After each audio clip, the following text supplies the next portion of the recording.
Olá, pessoal! Na última aula nós vimos os diferentes tipos de pesquisa e os diferentes focos que nós devemos dar à nossa pesquisa.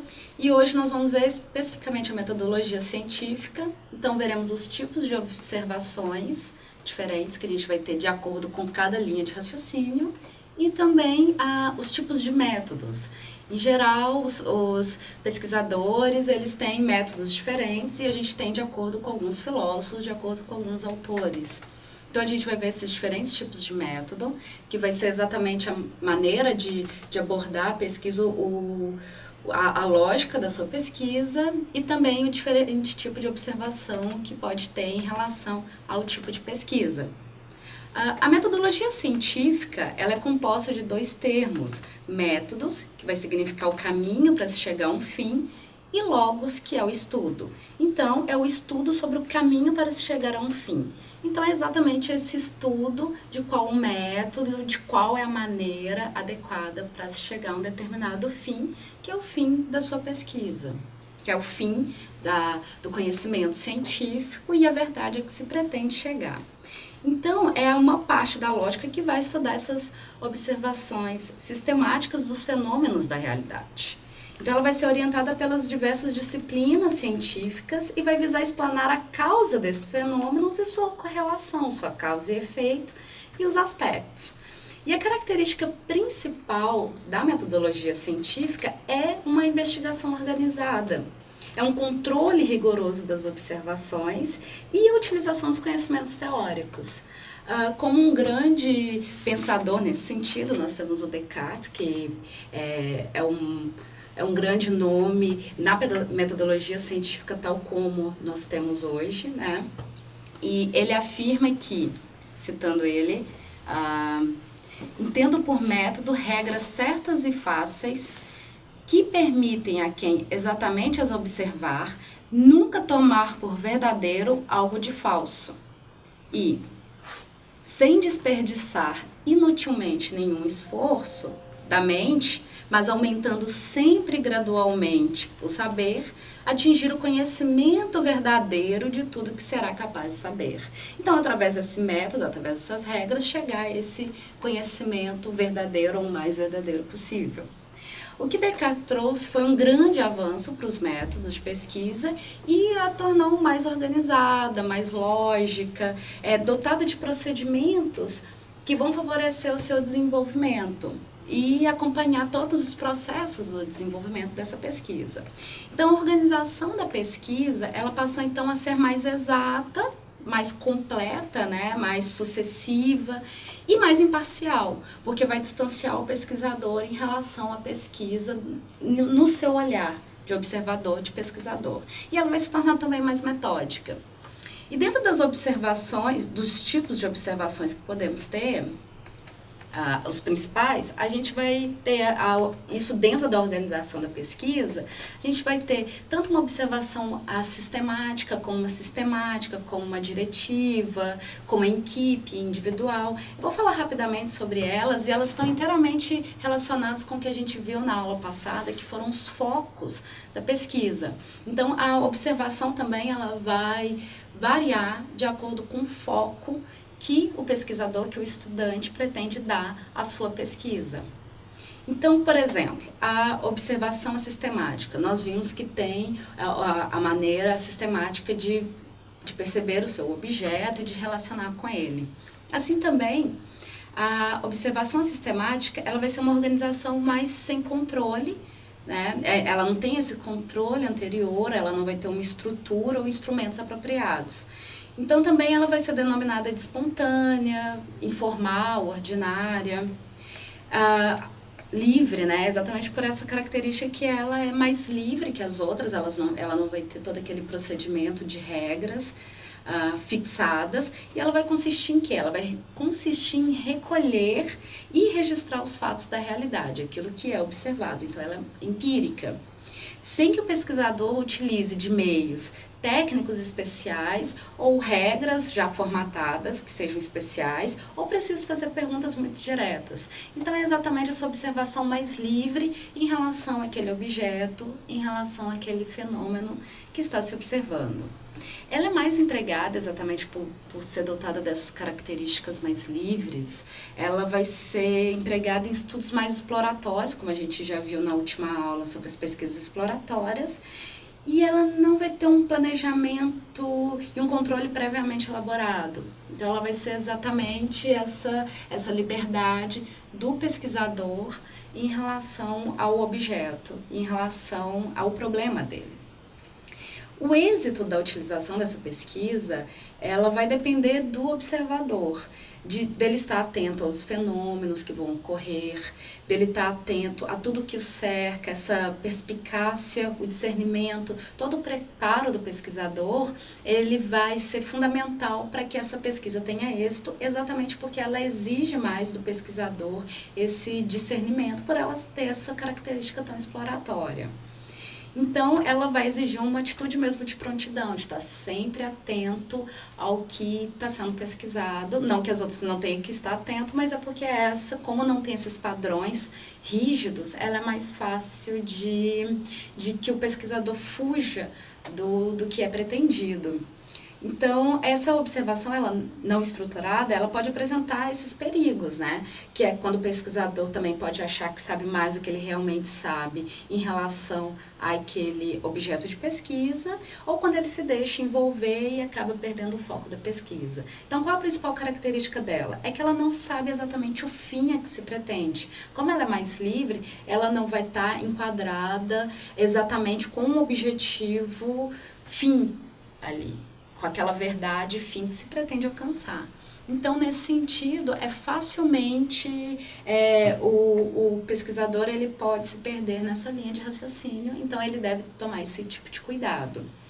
Por outro lado, a gente tem a observação sistemática, que é exatamente o foco sistemático que a gente viu na última aula, que vai partir de um planejamento, vai requerer uma organização prévia e metódica para que tenha o êxito do desenvolvimento. Então, vai exigir exatamente que seja mais segmentado, que seja orientado por passos. A gente vai tentar fazer uma pesquisa sistemática aqui, então a gente vai tentar desenvolver esses procedimentos lógicos, regrados e bem formatados para que a pesquisa venha obter o seu êxito, né? A finalidade que se pretende chegar, porque aqui já se sabe o fim que se pretende chegar.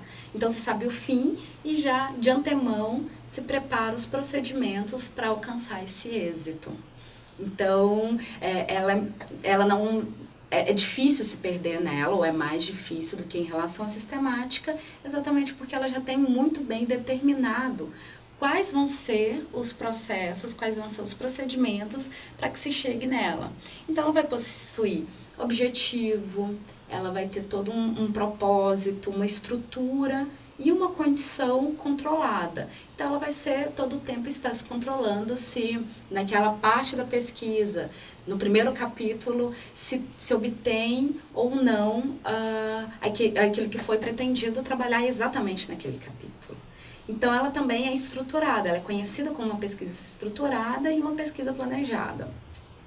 Ela vai se realizar em condições controladas para responder esses processos e essas respostas já colocadas de antemão. Então, ela já tem todo esse propósito. Porém, as normas elas não devem ser extremamente rígidas e padronizadas exatamente porque a pesquisa ela pode ultrapassar aquilo que se pretende ou pode ser modificada a um ponto ou outro, exatamente para que ela seja, para alcançar essa exatidão da pesquisa, exatamente para alcançar esse raciocínio lógico. Então, deve-se tomar esse cuidado de ser rígido, mas permitir uma certa maleabilidade que vai favorecer a pesquisa, que vai exatamente fazer com que coloque aspectos até então que não se pretendia, mesmo porque ao longo da pesquisa, o pesquisador, o estudante, ele vai descobrindo outras nuances daquele problema que ele até então não tinha o conhecimento, ou não tinha parado para pensar. E tudo isso vai ser desenvolvido numa pesquisa sistemática com muito cuidado, tentando respeitar esses procedimentos, mas sabendo que eles por si só podem ser modificados. Não tem que ter toda, ou pelo menos tem que tentar ter essa certa maleabilidade. Como ela deve ser planejada, ela deve ser feita tudo com cuidado e essa sistematização. Nesse tipo de observação, o observador sabe o que procura e carece de importância em determinada situação. Então, ele tem que estar sempre procurando esse processo sistemático e saber muito bem o que ele está ali procurando. É uma observação que é utilizada em larga escala nas mais diversas pesquisas e nas mais diversas áreas, uma vez que seu sistema organizacional permite o controle do seu desenvolvimento. Então, como é o que eu estou dizendo, ela permite todo acompanhar, não só o pesquisador, mas aquele que está lendo a pesquisa, acompanhar todos os procedimentos, toda a ordem lógica, e assim alcançar esse raciocínio, essa linha de raciocínio. E o outro tipo de observação é a observação direta, intensiva, que é aquela observação que é realizada através de duas técnicas, a observação e as entrevistas. Nós vimos como são essas observações e entrevistas na última aula, então não vou aqui me estender sobre esse ponto, mas na observação é utilizada a técnica de coleta de dados, de coleta de informações, como já dissemos, e utilizamos os sentidos na obtenção de determinado aspecto da realidade. Então, não consiste apenas em ver e ouvir, mas também examinar os fatos, fenômenos que se deseja estudar e deixar todos os dados levantados. A observação não participante, que é um outro tipo de observação, ela é naquela que o pesquisador ele toma contato com a comunidade, com o grupo ou com a realidade estudada, mas sem interagir com ela. Então, ele vai permanecer de fora, apenas observando aquele grupo, aquilo que se pretende estudar. Então, ele presencia o fato, mas ele não participa dele de fato. Então, ele não se deixa envolver pela situação. Então, ele está de fora, apenas observando a situação, observando aquilo que ele pretende trabalhar. Então, faz mais o papel do espectador nesse sentido. Isso, porém, não quer dizer que a observação ela não seja consciente, que ela não vai ser dirigida, ordenada para um fim determinado. Apenas que vai haver dentro desse procedimento esse caráter sistemático de distanciamento. Então, a observação não participante ela está relacionada a uma observação sistemática, mas havendo esse distanciamento em relação ao objeto, que é o contrário da observação participante. A observação participante, ela vai consistir na participação do pesquisador com a comunidade, com aquele grupo. Então, vai haver aquela interação, que pode ser de forma artificial, natural, e vai permitir com que ele conheça essa realidade, estando inserido dentro, nesse grupo, né? Estando inserido nesse grupo. Ele vai se incorporar ao grupo, vai se confundir com esse grupo e fica tão próximo quanto os membros, os demais membros. Então, o observador participante ele vai enfrentar grandes dificuldades para manter essa objetividade, exatamente porque ele vai estar muito envolvido na pesquisa, né, naquele grupo especificamente, e vai exercer uma certa influência sobre o grupo. Então, ele vai ser influenciado, vai exercer essa influência, e aí pode, claro, haver algumas antipatias ou simpatias pessoais ou em relação ao objeto da pesquisa, e nesse sentido vai interferir muito em relação ao observador e o observado. A observação individual, ela vai acontecer, ela acontece quando é a pesquisa mais solitária, então muitas vezes quando o pesquisador ele já nem tem mais um orientador, ele já faz uma pesquisa por si só, porque se a gente for considerar enquanto está o pesquisador e ele tem um orientador, ainda assim é uma equipe, é uma pequena equipe. Então a observação individual, ela vai ser a técnica de observação que é realizada só por um pesquisador, e nesse caso a personalidade dele ele vai se projetar como o único observador, fazendo algumas inferências ou distorções pela limitada possibilidade de controle, exatamente por ser apenas ele, né? Então, ele pode intensificar a objetividade de informações, né? Trazer toda a nuance do que ele realmente acredita, sem precisar ter interferências externas. Então, em toda a parte de interpretação ele vai estar mais solitário, mas vai ser uma tarefa difícil, né? Porque exatamente ele vai estar sem possíveis intervenções ou orientações externas.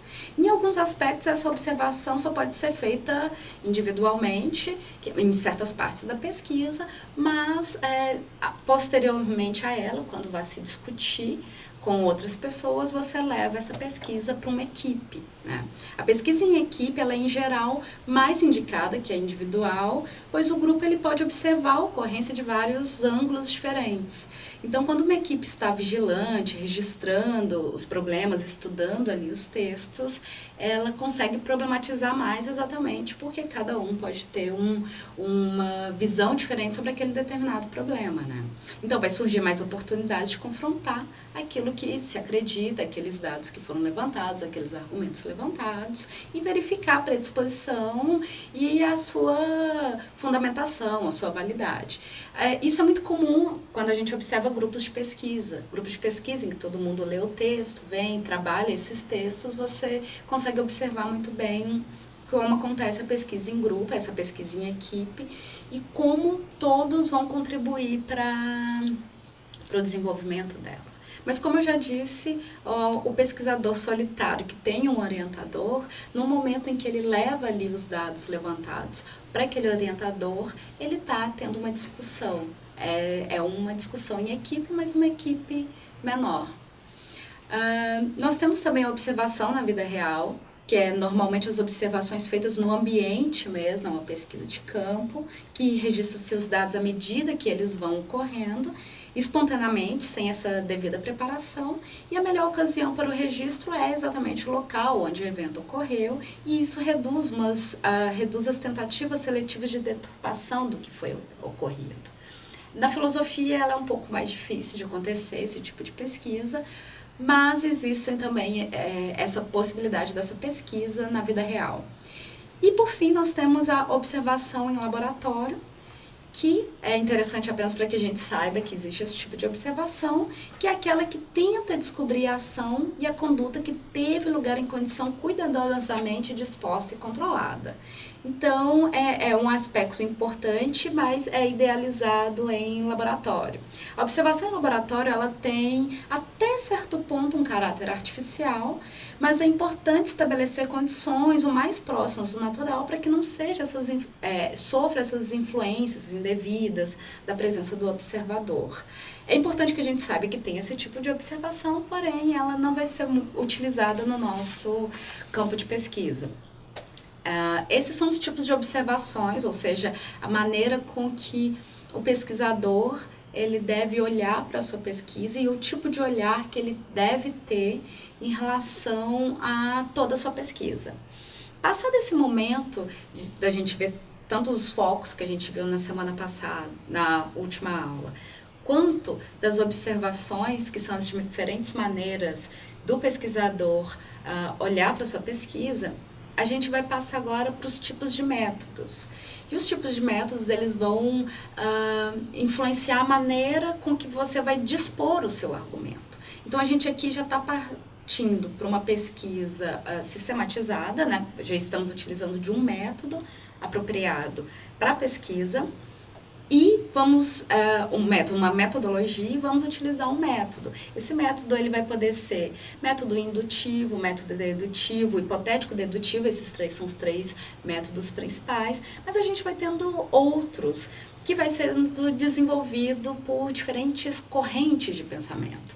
Tanto que a gente tem o método dialético, o materialista histórico dialético, o fenomenológico, comparativo.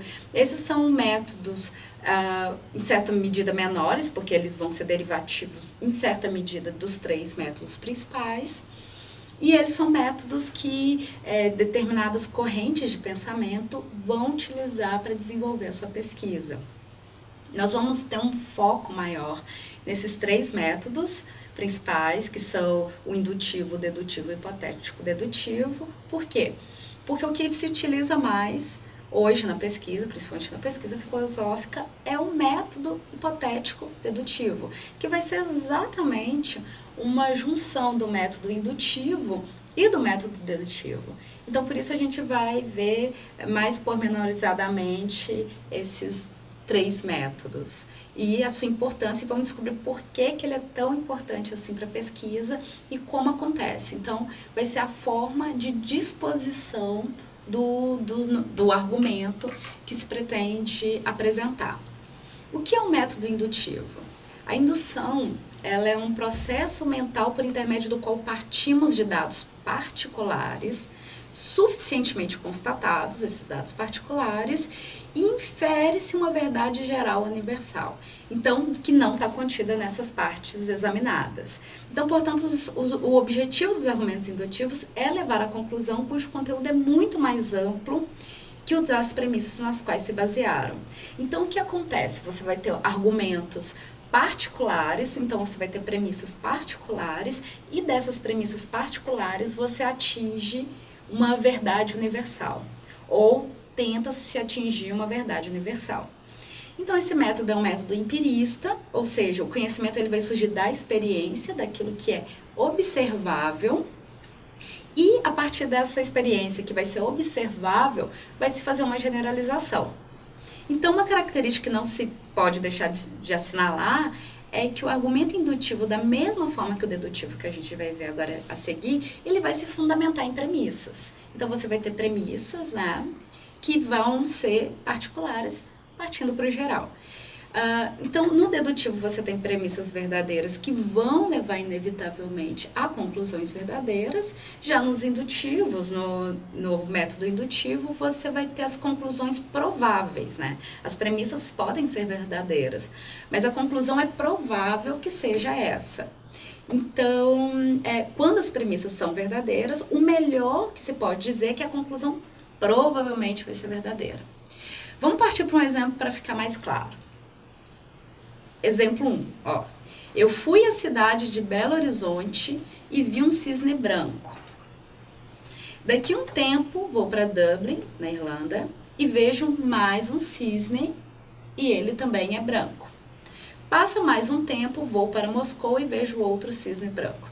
Então, o que a gente tem? A gente tem várias premissas e várias premissas particulares, né? Eu fui para um lugar específico, eu fui para Belo Horizonte e lá eu vi um cisne branco. Então, eu fui para um lugar, é particular isso. Fui para outra cidade, fui para Dublin e vi um cisne branco. E fui para Moscou e vi um cisne branco. Ao final, qual que é a minha conclusão a partindo desse método que é indutivo? Concluo, através do meu indutivismo, que todos os cisnes do mundo são brancos. Por quê? Porque eu tive 2, 3 premissas particulares, e aí eu concluo uma totalidade. Então, essa é a linha de raciocínio. Você parte de questões específicas e conclui que, então, todo é assim. Se eu tive 3 casos assim, eu concluo que, então, todos os cisnes só podem ser brancos. Nós temos um segundo exemplo, que é Alfredo é mortal, Rubens é mortal, Manuel é mortal, Carlos é mortal. Ora, Alfredo, Rubens, Manuel e Carlos são homens, logo todos os homens são mortais. Vocês conseguem acompanhar a linha de raciocínio? Ele parte do raciocínio de particulares. Se o Alfredo é mortal, o Rubens é mortal, se esses particulares são mortais e eles são homens, então todos os homens são mortais. O terceiro exemplo é cobre conduz energia. Especificamente, o cobre conduz energia, o zinco conduz energia, o cobalto conduz energia. Ora, se cobre, zinco e cobalto são metais, logo todo metal vai conduzir energia. Então, a gente pode observar através desses exemplos que essas premissas de verdade, elas são verdadeiras, elas são particulares, elas são verdadeiras, mas no primeiro exemplo, por exemplo, ela não vai conduzir à verdade. Então, o que a gente observa? A gente observa que as premissas podem ser verdadeiras, aqueles casos específicos podem ser verdadeiros, mas não quer dizer necessariamente que a conclusão vai ser verdadeira. Por exemplo, no caso dos cisnes, o fato de eu ter visto um cisne branco em Belo Horizonte, em Dublin, em Moscou, não quer dizer que todos os cisnes vão ser brancos, tem os cisnes negros. Então, eu vou partir de questões particulares e vai haver essa generalização enquanto conclusão. Essa é a característica, essa é a linha de raciocínio do método indutivista. Ele vai partir de particular, é uma pirâmide de particular até chegar, ele vai chegar no topo, que é a totalidade. Então, quais são as conclusões que a gente pode chegar através desses 3 exemplos do método indutivista? Bom, a gente chega à conclusão de que as premissas que encerram essas informações de casos, né, esses acontecimentos que a gente observou, elas passam para uma conclusão que contém informação sobre casos e acontecimentos não observados. Então, o que você observou? Você observou que nessas 3 cidades os cisnes eram brancos. Só que a conclusão que você tira não é uma conclusão observável. De 3 casos particulares, você concluiu que então todos eles são assim. Então, essa conclusão não é observada. Você não viu todos os cisnes do mundo. Então, a conclusão não é observável a ponto que as premissas acima, elas são todas observáveis, elas são verdadeiras. Porém, a conclusão, ela pode ser que seja. Assim também o caminho de passagem, ele vai do especial para o mais geral. Então, ela vai do indivíduo para a espécie, das espécies para os gêneros, dos fatos para as leis, das leis especiais para aquelas leis mais gerais. Então, ela vai ser sempre, ela vai ampliando, né? Sua conclusão, ela é muito mais ampla do que as suas premissas, né? É como aquele conhecimento do interior, sabe aquele conhecimento machista daquela cidadezinha pequenininha? Que aí você cresce naquela cidade, por exemplo, e aí você vê que aquela cidade de 2.000 habitantes, que a sua mãe sabe cozinhar, a sua avó sabe cozinhar e a sua irmã sabe cozinhar. Logo, você conclui que todas as mulheres devem saber cozinhar. E não é assim. Então, é aquele argumento machista, aquele argumento que vai... Não, isso só para exemplificar. Vamos esquecer isso, não vamos pegar nesse ponto. Mas só para exemplificar como que vai acontecendo de métodos particulares, vai se chegar a uma conclusão que não é verdadeira, como esses pequenos linhas de raciocínio interioranas, assim. A extensão dos antecedentes, ela vai ser menor do que a conclusão. Então, como são casos particulares, são casos bem específicos, assim, eles vão ser bem menores, né? A conclusão que vai ser generalizante, que vai ser universal, ela vai ser universalizante através daquele todo. Então, todas as mulheres, então todos os cisnes, então todos os homens são mortais. Ao passo que os antecedentes, essas premissas, elas vão enumerar alguns casos. Então, é desses alguns casos que vai se tirar uma conclusão mais geral.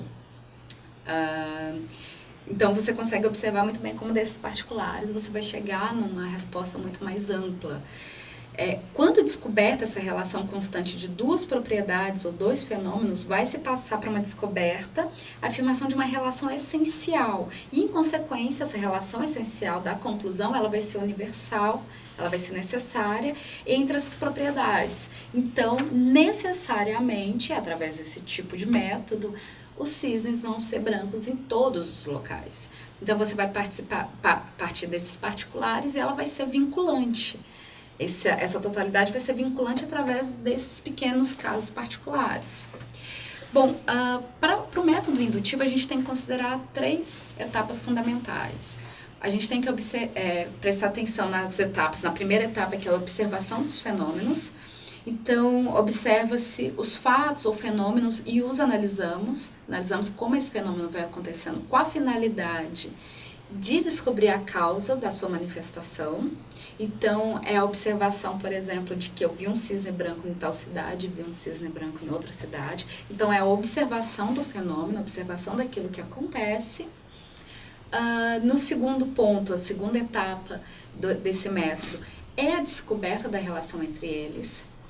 Então, depois que você observou esses cisnes, saber que naquela cidade tem cisne branco, na outra cidade também tem cisne branco. Então, essa segunda etapa a gente procura, por intermédio da comparação, aproximar fatos e fenômenos com a finalidade de descobrir a relação existente entre eles. Então, saber a relação existente entre ter um cisne branco em Belo Horizonte e ter um cisne branco em Dublin. E o último processo, a última etapa do método indutivo, é generalizar essa relação. Então, o que acontece? Nessa etapa, generalizamos a relação encontrada nessas premissas, nessas precedentes. Então, entre os fenômenos e fatos semelhantes, muitos dos quais não observamos, e muitos são inclusive inobserváveis, a gente vai ter essa conclusão generalista, essa conclusão totalitária, universalizante. Então, portanto, o que acontece?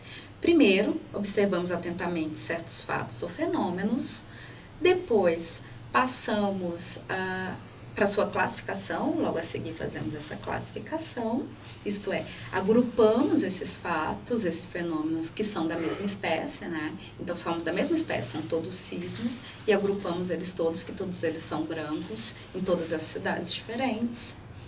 E, finalmente, chegamos a uma classificação que vai ser fruto dessa generalização, dessa relação que foi observada, que é todos são brancos, então. Eu tenho um outro exemplo que é, por exemplo, Pedro, José, João são mortais. Ora, Pedro, José e João são homens, logo todos os homens são mortais. Então, ou, vocês percebem, o homem Pedro é mortal, o homem José é mortal, o homem João é mortal, todo homem é mortal. Então, parte desses casos particulares para chegar a essa consequência ampla, indutiva. Bom, mas qual que é a justificativa de se utilizar esse método, né? A gente utiliza esse método quando temos a expectativa e acreditamos que existe certa regularidade nas coisas. Então, por esse motivo, o futuro, ele vai poder ser percebido através do passado. Então, o que vem acontecendo no passado, provavelmente o futuro será igual. Então, essa crença que o futuro vai ser igual, ela é principalmente as observações feitas do passado. Então, por exemplo, se o Sol ele vem nascendo há milhões de anos, pressupõe que ele nascerá amanhã. Então, portanto, as observações repetidas feitas no passado vai concluir através da indução que vai ser a mesma no futuro. Né? Se ele nasce há milhões de anos, é provável que no futuro ele vai continuar nascendo. Portanto, as observações repetidas que são feitas no passado, elas vão gerar na gente essa expectativa de certa regularidade no mundo, no que vai se referir aos fatos e aos fenômenos. Então, por esse motivo, analisando-se os vários casos singulares do mesmo gênero, estende-se a todos que são desse gênero as conclusões baseadas nas informações dos primeiros. Então, através de uma constância da lei da natureza. Então, através dessa constância, se observa que o que sempre acontece, provavelmente vai acontecer, e desses casos particulares da mesma espécie, provavelmente todos serão assim. Por isso que é uma conclusão provável, né? A gente tem duas formas de indução, a indução formal, que ela se induz de alguns casos, mas de todos, sendo que cada um dos elementos inferiores é comprovado pela experiência. Então, por exemplo, as faculdades sensitivas exteriores, visual, auditiva, olfativa, gustativa e tátil são orgânicas. Logo, toda faculdade sensitiva exterior é orgânica. Ou, por exemplo, segunda, terça, quarta, quinta, sexta, sábado e domingo tem 24 horas. Ora, segunda, terça, quarta, quinta, sexta, sábado e domingo são dias de semana. Logo, todos os dias de semana têm 24 horas. É uma espécie de indução que não vai levar a novos conhecimentos, essa indução formal. Ela é estéril, né? Ela é pobre nesse sentido, ela só conclui aquilo que, sem agregar um elemento novo. Então, ela não passa de um processo de colecionar coisas já conhecidas. Então, portanto, ela não tem uma influência, uma importância no progresso da ciência. A gente tem também a indução científica, que é aquela que foi criada por Galileu e depois aperfeiçoada por Bacon, que não deriva de seus elementos inferiores, né, enumerados ou provados pela experiência, mas ela vai permitir induzir de alguns casos que são adequadamente observáveis, sob circunstâncias diferentes, sobre diferentes pontos. É, às vezes, uma só observação daquilo que se pode dizer, que se pode afirmar ou negar dos restantes da mesma categoria. Então, ela envolve essas categorias e do que se observa em uma categoria, se induz que nas demais categorias será dessa forma. Então, a indução científica, ela vai se fundamentar na causa ou na lei que vai reger o fenômeno ou fato. Então, constatado em um número significativo de casos, ou em um ou mais de um, mas não em todos. Por exemplo, eu afirmo que Mercúrio, Vênus, Terra, Júpiter, Saturno, Urano, Netuno e Plutão não têm brilho próprio. Ora, se Mercúrio, Vênus, Terra, Júpiter, Saturno, Urano e Netuno são planetas, logo, todos os planetas não têm brilho próprio. Então, ela tem uma relação de causa e efeito, porém é uma relação de causa e efeito de um fenômeno científico, mas que se induz. A maneira de se chegar é através da indução desses casos particulares, se determina que provavelmente os outros todos serão da mesma forma. A indução, essa indução, ela não é um método seguro, pois ela nunca vai estar completamente seguro de que esse caso verificado seja uma amostra imparcial de todos os outros possíveis. Então, não há garantia de que aqueles casos particulares que foram observados vai trazer uma conclusão que seja verdadeira. Então, ela tem essa dificuldade, porque as amostras apresentadas através dessas premissas, elas podem ser insuficientes, elas podem ser tendenciosas, como no nosso primeiro caso dos cisnes brancos, que aquelas amostras eram insuficientes para mostrar como acontece na totalidade. Esse é o método indutivo e nós temos o método dedutivo. O método dedutivo, ele é um método racional, ou seja, ele vai propor raciocínios lógicos para se chegar ao conhecimento da verdade. Então, ao contrário do método indutivo, essa metodologia ela vai partir do universal para o particular. Então, ela vai fazer uso de silogismos, ela vai seguir a lógica das duas premissas, premissa maior, a premissa menor, que é mais particularizada, e vai se concluir uma terceira logicamente decorrente. Naquele exemplo do mortal, ela seria o processo inverso. Então, ela seria todo homem é mortal, é a premissa maior, Pedro é homem, essa seria a premissa menor, logo, Pedro é mortal, essa seria a conclusão. Ela é muito fácil de ser observada nas pesquisas, porque o que acontece? Ela vai partir desse geral, desse universal, para se particularizar, para se tornar mais específica.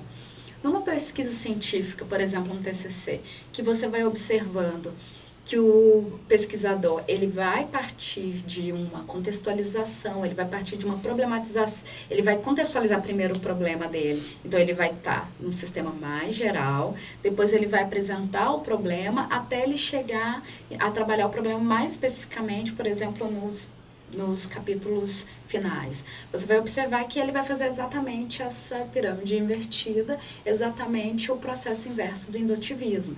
Ele vai partir do mais geral e vai afunilando até chegar no problema pretendido.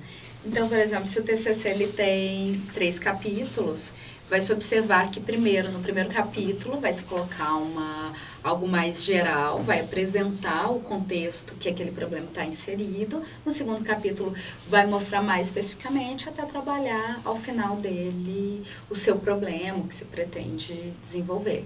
Então, é possível observar claramente esse funil, né, essa pirâmide invertida, que é ao contrário do método indutivo. Então, ele é mais certo, ele vai te trazer, exatamente por ele partir da totalidade, e aí você pinça algo específico dessa totalidade. As diferenças entre esse método dedutivo e o método indutivo é exatamente essa maneira de abordar o problema, esse argumento, mas isso vai trazer uma consequência muito grande na conclusão. Por exemplo, se no método dedutivo eu digo, todo mamífero tem um coração, então eu parto de algo grande, de algo geral, toda essa espécie, todo mamífero tem um coração. Eu pinço, todos os cães são mamíferos, então eu pinço dessa totalidade um caso específico de que todos os cães são mamíferos. Logo, todos os cães têm um coração. Esse seria o argumento dedutivo, que é o argumento mais utilizado nas pesquisas filosóficas, por exemplo.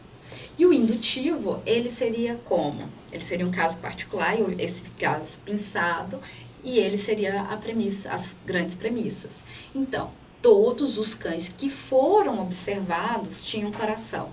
Ou seja, eu observei um cão em Pelotas que tinha um coração, um em Canguçu, outro em Porto Alegre, e todos eles tinham um coração. Logo, todos os cães têm um coração. Então, eu vou partindo desses particulares para uma conclusão geral. Então, nesse exemplo dá para perceber como que vai acontecendo do método dedutivo, que é todos os mamíferos têm um coração, o cão é um mamífero, logo todos os cães têm um coração, e todos os cães que eu observei nessas diferentes cidades tinham um coração, logo todos os cães têm um coração. Então, é assim a diferença, né? O método dedutivo, se todas as premissas são verdadeiras, a conclusão vai ser necessariamente verdadeira. Já no indutivo, se todas as premissas são verdadeiras, a conclusão é provavelmente verdadeira, mas não necessariamente verdadeira, como no caso dos cisnes brancos, que todas as premissas eram verdadeiras e a conclusão não é verdadeira. Todas as informações no método indutivo, todas as informações do conteúdo factual da conclusão já está ao menos implicitamente nas premissas. Então, já está implícito ali nas premissas que os cães, sendo mamíferos, têm coração. Já a conclusão no método indutivo, ele vai encerrar a informação que não estava implicitamente nas premissas. Então, são informações que não estão ali. O fato de ter visto só cisnes brancos nas minhas premissas e a conclusão, ela não está dizendo dos cisnes negros. Então, a conclusão que não é observado no método indutivo, ele também não está implicitamente nessas premissas, nas premissas que estão sendo ditas, que foram observadas. Então, as principais características que vai diferir esses métodos é que no argumento dedutivo, para que a conclusão todos os cães têm um coração fosse falsa, uma das ou as duas premissas teriam que ser falsas. Ou nem todos os cães são mamíferos, ou nem todos os mamíferos têm um coração. Por outro lado, no argumento indutivo é possível que a premissa seja verdadeira e a conclusão falsa. O fato de não se ter, até o presente, encontrado um cão sem coração, não vai ser garantia que exista um cão, que todos os cães tenham coração. Então, é exatamente essa questão da probabilidade. Pode ser. Bom, então, quando a conclusão do argumento dedutivo afirmar que todos os cães têm um coração, está dizendo que alguma coisa que, na verdade, já tinha sido dito nas premissas. Já estava constando lá a informação. Portanto, como todo argumento dedutivo, ele reformula ou enuncia de modo explícito a informação já contida nas premissas. Dessa forma, se a conclusão, a rigor, não diz mais que as premissas, ela tem de ser verdadeira se as premissas o forem. Por sua vez, no argumento indutivo, a premissa ela vai se referir apenas aos cães já observados, aos cisnes já observados, ao passo que a conclusão diz respeito a cães ainda não observados, exatamente porque vai para essa totalidade. Portanto, a conclusão ela vai enunciar algo que não está contido nas premissas. Então, é por esse motivo que a conclusão ela pode ser falsa, pois pode ser falso todo o conteúdo que foi adicionado e que vai encerrar esse argumento. Então, mesmo que as premissas sejam verdadeiras, a conclusão ela pode ser falsa, exatamente porque aquele conteúdo é falso. Exatamente porque existem cisnes negros, por exemplo. Então, os dois tipos de argumento, o método dedutivo, o método indutivo, ele vai ter propósitos diversos, né? Porque o dedutivo, ele tem um propósito de explicar o conteúdo das premissas. E o indutivo, ele vai ter como finalidade ampliar o alcance do conhecimento.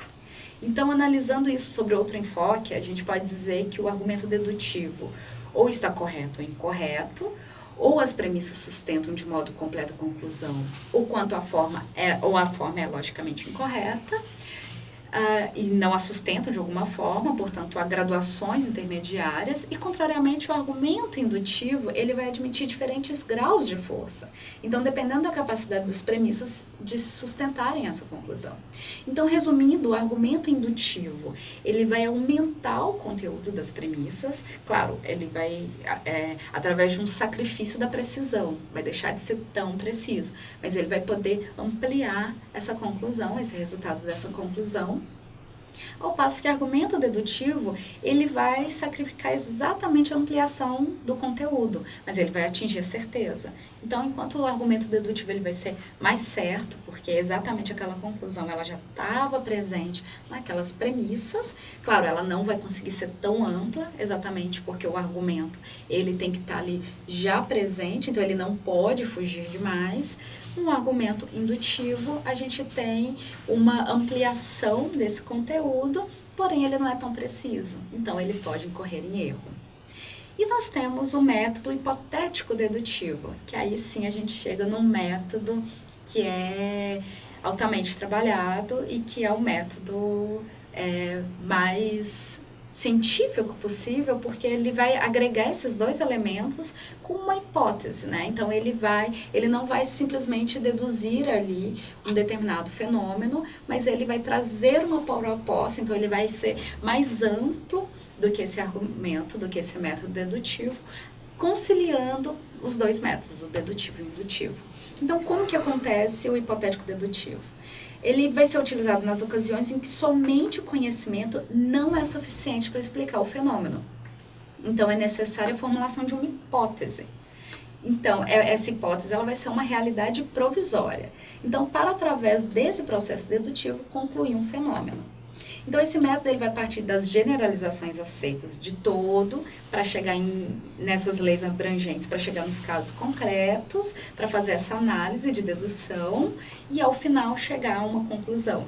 Essa proposta ela foi engendrada por Popper, né, Karl Popper, e que é considerado o pai do racionalismo e do falseamento do século XX. E a defesa do filósofo era que, ao contrário do método dedutivo, que vai procurar confirmar apenas uma hipótese, o hipotético dedutivo ele busca evidências para confrontar, promovendo o seu falseamento. Então, o que acontece? Esse método ele vai aliar o dedutivo com o método indutivo nos momentos em que há lacuna do conhecimento científico. Então, como que acontece? Você tem um problema, né, vai oferecer uma solução provisória para esse problema, que seria uma teoria tentativa, e aí se faz isso através do método dedutivo, né? Você parte desse problema, você apresenta essa teoria tentativa, que seria a resposta desse problema, através do método dedutivo, você passa a criticar essa solução.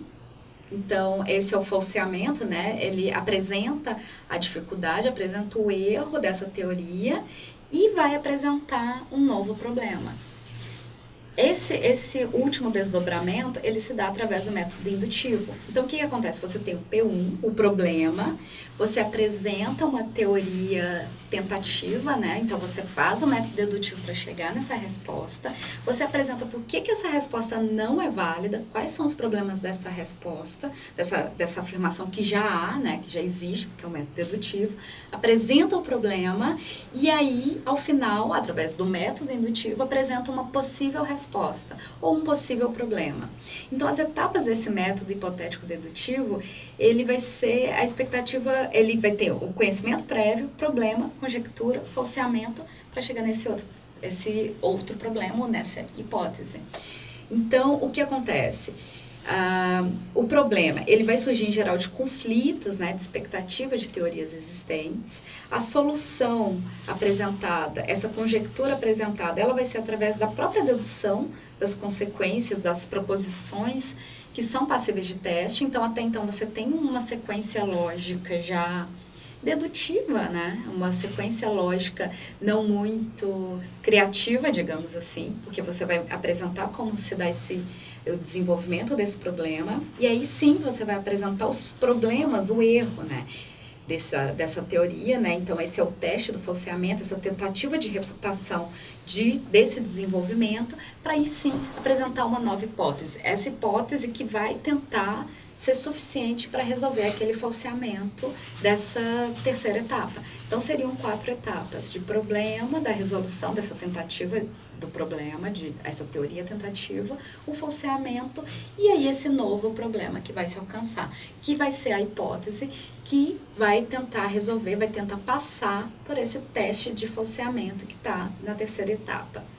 Se essa hipótese ela não superar o teste, esse teste de falseamento, que foi colocado nessa terceira etapa, ela será falsa, né? Ela vai ser refutada e vai exigir uma nova reformulação do problema, uma nova reformulação da hipótese, que vai se superar em teste rigoroso. Se ela se superar nesse teste, ela estará corroborada, vai ser confirmada provisoriamente, se ela não for refutada posteriormente. Então, ela não vai ser definitiva, como querem os indutivistas, mas ela vai ser, por hora, ela vai ser suficiente para responder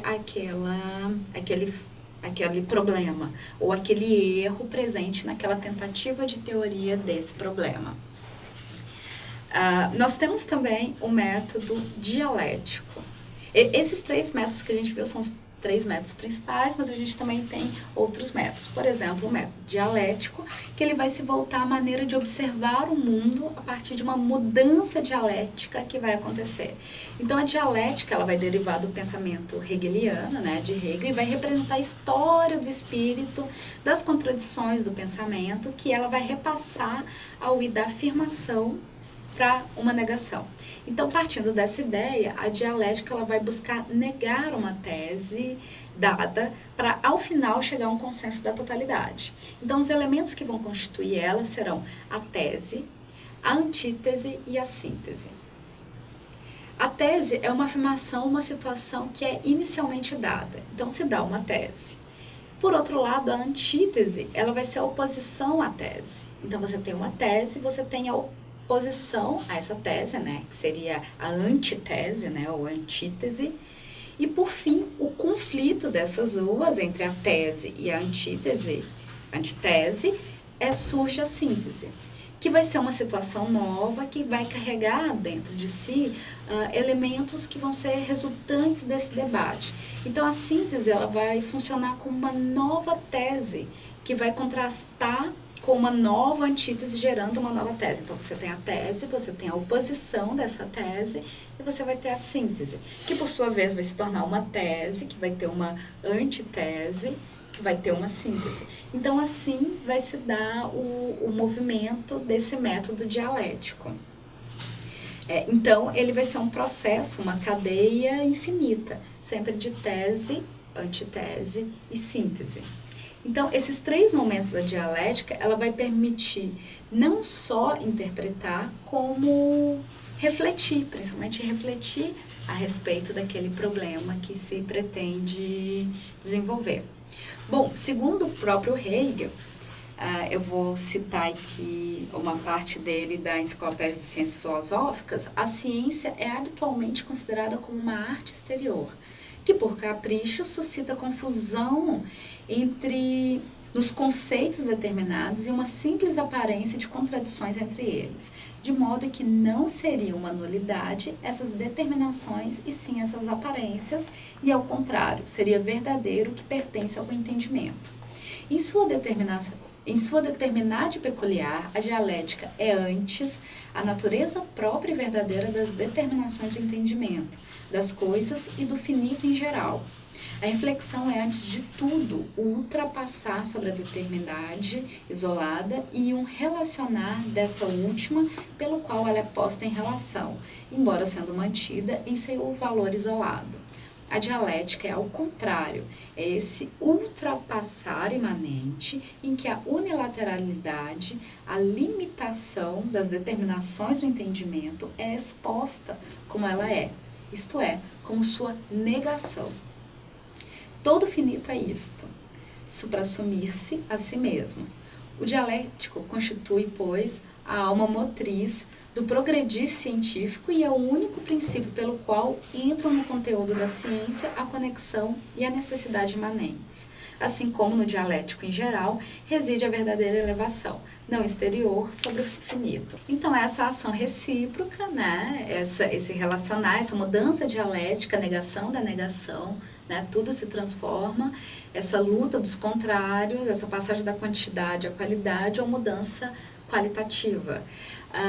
A gente viu os principais métodos, a gente vai continuar na próxima aula vendo apenas alguns métodos que a gente não conseguiu trabalhar ainda nessa aula, e eles vão ser importantes para que vocês consigam aprender um método que vai ser mais eficaz dentro da proposta que você pretende desenvolver.